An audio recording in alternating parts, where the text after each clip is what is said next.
పట్టణంలోనే హిందూ శ్మశాన వాటిక దగ్గర కర్మకాండాల కార్యక్రమాలు మరియు అడ్డువారి పసుపు కుంకుమలు తీయుట కోసం స్థలం కేటాయించమని సింగంశెట్టి వీరారావు ప్రతిపాడు గ్రామ పంచాయతీ గ్రామ సభ స్పెషల్ ఆఫీసర్ కి వినతి పత్రం ఇవ్వడమైనది.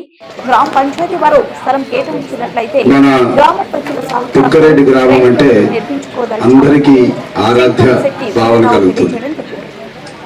ఎందుకంటే ఎవరు ఏ కార్యక్రమం అనుకున్నా ఆ కార్యక్రమం విజయవంతం కావడానికి ఇక్కడ వెలిసినటువంటి రాముల వారి ఆలయాన్ని సందర్శించి పూజ చేస్తే ఆ పనిలో విజయం లభిస్తుంది అన్నది ఒక నమ్మకం కాదు, అది రుజువైంది కూడా. గతంలో అనేక రుజువులున్నా నా వ్యక్తిగతంగా ఇక్కడ నేను పూజ చేసి 42,000 మెజార్టీతో గెలిచాను. సో అదే కోణంలో మిత్రుడు గింజపల్లి వెంకటేశ్వరరావు గారు, ప్రసాద్ గారు, భాగ్యరావు గారు, శివయ్య గారు, మధు గారు, జగన్మోహన్ గారు, ఇక్కడ ఉన్నటువంటి పెద్దలందరూ కూడా ఈ గ్రామ సభ అనేది మన కూటమి ప్రభుత్వంలో మొట్టమొదటి జరిగే ఒక పవిత్రమైనటువంటి కార్యక్రమం. ఈ కార్యక్రమాన్ని మీకు ఏ గ్రామం అయితే ఈ స్థాయి ఇచ్చిందో ఆ గ్రామం నుంచే ప్రారంభించడం మంచిది అన్నటువంటి అభిప్రాయాన్ని వాళ్ళు తెలియజేసినప్పుడు ఫస్ట్ అనంతపూర్లో చేసింది, తర్వాత విజయనగరంలో చేసింది, ఇప్పుడు 3వ జిల్లాగా మన జిల్లాకు వచ్చింది. కాబట్టి మనకు ఒక జాయింట్ కలెక్టరు చక్కటి పరిపాలన అందించడానికి ఉన్నారు. అట్లాగే పరిపాలన అనుభవం ఉండి గ్రామాలు ఎలా అభివృద్ధి చెందాలి, వ్యక్తిగత ప్రయోజనాలు ఎలా అభివృద్ధి చెందాలో 35 సంవత్సరాల పరిపాలన అనుభవం ఉన్నటువంటి వ్యక్తి మీ ప్రతినిధిగా ఉన్నాడు. ఈ టైం మీకు సువర్ణ అవకాశం. దీన్ని సద్వినియోగం చేసుకుంటే మనం అందరూ బాగుంటాం, మన గ్రామాలు బాగుంటాం. సో వీటన్నిటికన్నా ముఖ్యంగా ప్రజల గురించి ఆలోచించేటటువంటి ముఖ్యమంత్రి మనకున్నారు. అదేవిధంగా మనకు జనసేన మనకు ఒక కుడి భుజంగా మనతో జత కలిపింది. సో దానికి అధినేతగా పవన్ కళ్యాణ్ అంటే ఆయన ప్రతినిధిగా ఇక్కడ కొరపాటి నాగేశ్వరరావు గారు ఉంటున్నారు.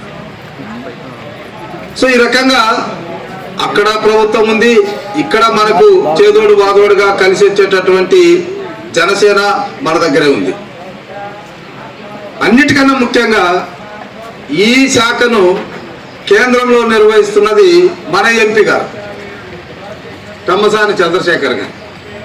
అంటే ఇక మీరు ఆలోచించుకోండి, ఇన్ని అవకాశాలు ఒక్క మారుగా మన ఆంధ్రప్రదేశ్కి రావడం చాలా అదృష్టంగా మనం భావించాలి.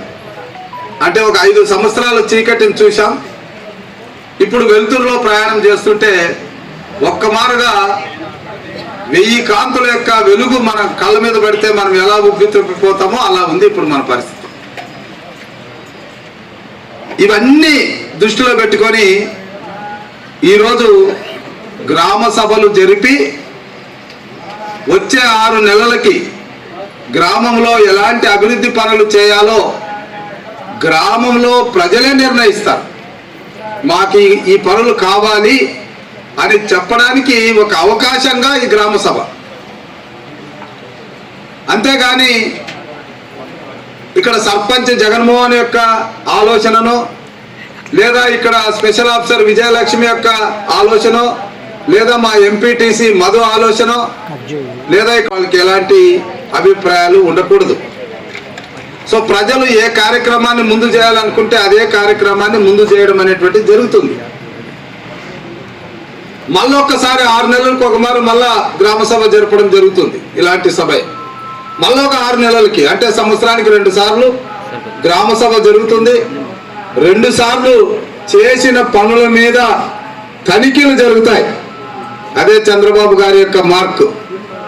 ఎటువంటి పరిస్థితుల్లో పనుల్లో నాణ్యత కానీ లోపించడం కానీ, పనుల్లో అవినీతి కానీ ఆయన ఎటువంటి పరిస్థితుల్లో ఒప్పుకోరు. సో 2 సార్లు మన గ్రామంలో ఆడిట్ జరుగుతుంది, 2 సార్లు గ్రామ సభలు జరుగుతాయి. మరి ఇంత ప్రతిష్టతో కూడినటువంటి ఈ కార్యక్రమం వెనక ఏముంది అంటే కేంద్రంలో అత్యధిక బడ్జెట్ ఉన్నటువంటి శాఖ పంచాయతీరాజ్ రూరల్ డెవలప్మెంట్. ఎందుకంటే నేను అందులో 3.5 సంవత్సరాలు పనిచేశా. అప్పటి వరకు గ్రామీణ ఉపాధి హామీ అంటే పేదలకు కూలీ ఇచ్చేటటువంటి పథకం. వాళ్ళు పోయి చెరువులో దిగితే ఓ 2 గంటలు 3 గంటలు అలా ఇలా తిరిగితే ఒక 50 రూపాయలు 100 రూపాయలు వాళ్ళ అకౌంట్లో వేసే పథకం తప్ప మరొకటి కాదు. అయితే రాష్ట్రం విడిపోయిన తర్వాత నిధులు కొరత ఉన్నప్పుడు